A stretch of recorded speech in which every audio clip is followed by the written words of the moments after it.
The song that we just sang is called How Sweet the Darkness, which has an older sibling in our gray hymnal, number 165, called When Windows That Are Black and Cold.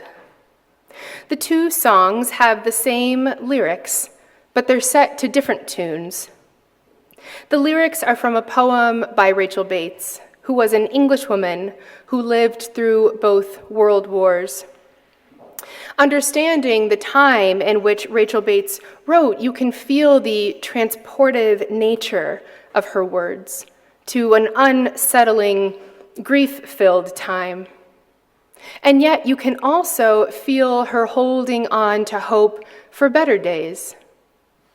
When windows that are black and cold are lit anew with fires of gold, when dusk in quiet shall descend, and darkness come once more a friend. Bates's poetry refers to the Blitz, a shuddering chapter of wartime when blackout conditions were so strict that a flickering candle in a window could attract an aerial bombing. Her lyrics posit that deeply frightening, deeply unstable time against the inherent, natural, and nourishing darkness, that of the gentle moon and stars. She writes from the darkness, a time of fear and unsafety, but sings for a future of innocent clouds and rain, peaceful skies, harmless air, when darkness can once more be a friend. The song that we sing today is a recomposition by Jason Shelton, who kept the original lyrics but wrote a new, more mournful tune. Jason read Rachel Bates's original lyrics just after the September 11th attacks and found new relevance to Rachel Bates's poetry. Following the attacks, we Americans, we were not blacking our windows for fear of aerial bombs dropping, but we did feel terror from the skies. We were apprehensive when passenger jets started flying again. We were unsure that there wouldn't be more attacks. If you look at the bottom of the page in the hymnal, right here, you see the word morrow, and that refers to Jason's old friend, Dorothy Morrow, who died in the World Trade Center that day. And when the sky is swept of wars and keeps but gentle moon and stars, that peaceful sky, that harmless air, how sweet the darkness there. Darkness can be so frightening. It can intensify our feelings of being alone or unsafe. From an evolutionary lens, nighttime anxiety can be attributed to a heightened sense of awareness that helped keep our ancestors alive, despite predators that hunted them at night. Our impeded senses in the dark make us more vulnerable, and countless stories tell us that night is when the monsters come out. Nevertheless, here we are. And as Alfred Lord Tennyson is known for saying, the year is dying. Our days grow shorter, our nights grow longer, and the cold, even at this latitude, finally arrives. We have tended our ancestors, we've gathered our harvest, we've given our thanks. There's nothing more to do, and more so, no time is left. In the pagan tradition, we are in the period between Samhain, which is the time near Halloween when we remember and commune with our dead, and Imbolc, which is the start of spring and the return of the lambing season. This is referred to as the dark half of the year. These are the times for turning inward, for slowing down, for seeking the renewal that is pushed to the wayside in times of solar-powered productivity. This is the time of darkness.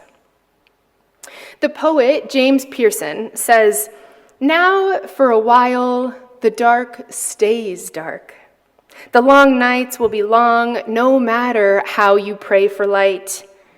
This God will not be rushed, but she will offer you the thick black folds of her cloak, where you're finally free to lose everything that can't be kept." We expend tremendous effort to avoid, mitigate, or quicken this time of darkness. Alarm clocks that imitate the sunrise to combat dark mornings, light therapy lamps that mimic summer sun, these things are helpful in maintaining emotional homeostasis. But what are we really avoiding when we turn away from the discomfort of this season? Catherine May, in her book Wintering, reminds us that winter is not only a season of the year, but an emotional season of life. These times of feeling, as she says, cut off from the world, these are unavoidable and lonely and not subject to our scheduling. If you've ever tried to rush through heartbreak, to schedule grief, to quicken the shedding of old skin and the growing of new, you know these are acts of futility. Sometimes the most challenging thing is simply to relinquish control of when it happens, how long it takes, and what it looks like. We can control our own personal winters about as effectively as we can control a sun that sets earlier or the arrival of a cold, biting wind, which is to say, not at all. We merely equip ourselves with the gear and the strategies to endure it and trust that this, like everything, will give way to something different eventually. Perhaps better, perhaps worse, but certainly different. No season lasts forever.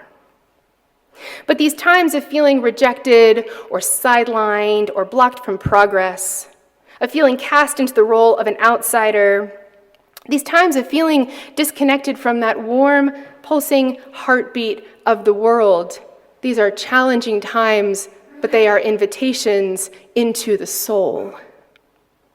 The saying, "the dark night of the soul," originates from the writings of the 16th century Spanish mystic and Catholic poet, St. John of the Cross.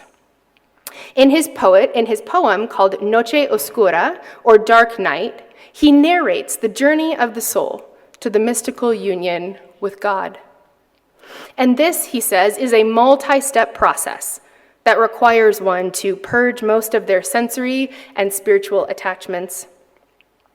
Though these days the phrase dark night of the soul is so often used to describe a difficult time in life, the dark night he was originally referring to represented the fact that both the path toward God and God itself is unknowable. It wasn't the inherent difficulty of the experience that made it dark. It was the unknowability and unpredictability of it. Choosing to step forward without knowing, the vulnerability required to stay in the shadow. In alchemy and Jungian psychology, the term nigredo is used to describe the act of breaking down or decomposing into parts. This is also considered the true, messy, and painful work of the beginning of change. Francis Weller is a psychotherapist that does much thinking and writing about the matters of the soul, and he has applied this idea of the nigredo to our collective moment in time, suggesting that we are all, right now, enduring a collective winter. We have entered the nigredo, he writes. It is a descent into darkness. It's that place of not knowing, the place where old structures have to collapse. And we're left with this feeling of, well, who are we now? How do we not just fill ourselves back up with the next thing that comes, but instead choose to listen more carefully about what wants to come in? What does the soul want? Francis calls this the season of the long dark. We turn away from the invitation into soul work for the same reason that we avoid the frigidity of winter weather. It demands fortitude and resilience and patience that's not required when things are warm and easy, we feel witnessed and accompanied. But in regular cadence, whether it happens when the weather turns cold or not, we are pulled into the dark. We are drawn into the depths, into our own winter, because this is where the soul lives. And listening to the soul requires a retreat from the waking, productive pulse of the world and dropping down out of sight, away from the company of others, the ticking of the clock, and onto the path of darkness. These seasons of winter will have us believing that we are alone and misunderstood, that this chapter of being internal separates us from the living and verdant world. But really, enduring these seasons of darkness is one of the most alive things that we do. A seed never buried and only ever exposed to the sun shrivels and never sprouts. A field that is never left fallow is deprived of nutrients and less fertile over time. A soul that never endures the darkness may never walk the illuminated path. A descent into darkness is required before union with the light. A couple years ago, I took a class called Spiritual Life Writing for Times Such as These. And in that class, I was introduced to the anchorites. These were religious hermits who withdrew from secular society, to live in permanent physical enclosures for a life of prayer and contemplation.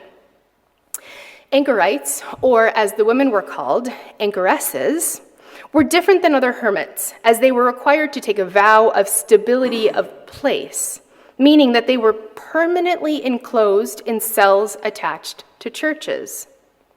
They also were subject to religious rites of consecration that closely resembled funeral rites. They were essentially considered dead to the world. The waking world was forsaken for a life of solitary communion with God. In my studies, I was particularly taken by Julian of Norwich, an anchoress born in the late 14th century. Her writings, now known as Revelations of Divine Love, are the earliest surviving English language works attributed to a woman and remain seminal texts on Christian mysticism. She lived most of her life in permanent seclusion in a cell attached to a church. And in her writings, she details how the limitations of her physical space created a limitlessness for her imagination. This was such a moving experience for her that she created and used a new word to describe both the enclosure that she lived in and her relationship with God: becloseness. Becloseness was how she described the experience of being fully entombed or enclosed by something, and therefore, in that very limited space, being able to experience a sense of sacredness not otherwise available. It was necessary for her to withdraw and enclose to experience the sort of becloseness that she desired. She recognized, like many before and since, that the infinite nature of the soul is most liberated when the outside world is muted, less available, less distracting. I think, too, of other soulful people who have alchemized seasons of darkness through creativity and soul work. I think of Frida Kahlo, the early 20th century Mexican artist who, through her art, contributed to global conversations on feminism, sexuality, disability, and queerness. Kahlo painted through many recoveries in her life, first from a horrific bus accident, then multiple bouts of infertility, a difficult marriage, and severe ongoing health problems. Frida once said about her art, My paintings carry with them a message of my pain. I think of Mary Oliver, whose poetry we often lift up in Unitarian Universalist spaces, and whose words help us to really place ourselves in the interconnected web of all beings. Mary was severely abused by her father as a child and sought nature as a respite. That experience precipitated Mary becoming one of the most prolific and contemplative poets. In the years before she died, she began speaking more openly about the early traumatic experiences and said, "In escaping the world, I found the whole world. I was saved by the beauty of the world." And finally, an example from one of our own Unitarian Universalist ancestors. In the 5 years following his ordination, our forefather, Ralph Waldo Emerson, lost his first wife and 2 brothers in rapid succession. The heartache sent him into a crisis of both vocation and faith, and some think that the story of the Emerson that we know, the great American champion of self-reliance and of the soul and the spirit, that man can be traced back to the formation of this period of grief. Posthumously, these are artists and thinkers that we hold in great esteem. Just last week, Frida Kahlo's 1940 self-portrait sold for $55 million, shattering the previous record for a painting by a woman. Mary Oliver and Ralph Waldo Emerson are both considered ancestors who significantly contributed to the way we understand our responsibilities and our belonging to the world and to each other. It's easy to forget that these were people who lived lives full of winters, times of darkness and of hardship, who walked yet unlit paths of unpredictability. To strive, to fail, to fall, to report from the depths. Winters have created some of the most striking and critical pieces of art that act as cornerstones of our ability to make sense of the human condition. Amidst these dispatches from the darkness, it's as if a message rings through, clear as a bell. You are not alone. Others have been here. The light will return. Today, we participate in a ritual particularly close to my heart, the lighting of the Advent wreath. Some of my earliest memories are digging my small hands into the deep pile of my grandparents' white carpet while staring into the lit candles of their Advent wreath. I've adapted this tradition to meet my personal theology, and I still light 4 candles in my Advent wreath, but in lieu of the Christian symbolism of hope, peace, joy, and love, I select 4 new words every year that feel important to me. This year, my words are truth, presence, love, and closeness. In the darkening weeks to come, meditating over these words will ground me and help me to remember the light returns. Our closing hymn today, Stille Nacht, is yet another variation on a theme. The second and third verses sung in English are different than the lyrics we're accustomed to in Silent Night. I remember attending Christmas Eve services, candlelit and late in the evening, and hearing my Oma sing the song in German, her native language. She is now an ancestor, and I invite her, along with all others who have gone ahead of us, to join us as we navigate this season of blessed darkness. May their memories and spirits be with us in this silent night. We must all, at one point or another, retreat. And whether it be by our own hand or the hand of fate, the wheel turns, and what was once in the light falls into the shadows. The lessons of these times are many, and the gifts are many too. So remember that in the linen closet, next to your down comforter and your flannel pajamas, is medicine for the long dark. Friendship, imagination, rest, patience, and ritual. May you find these to be faithful companions. May you engage intimately with the dark when it comes, remembering the temporary nature of all things. And may the love in our hearts burn brightly until once again the light returns. Amen.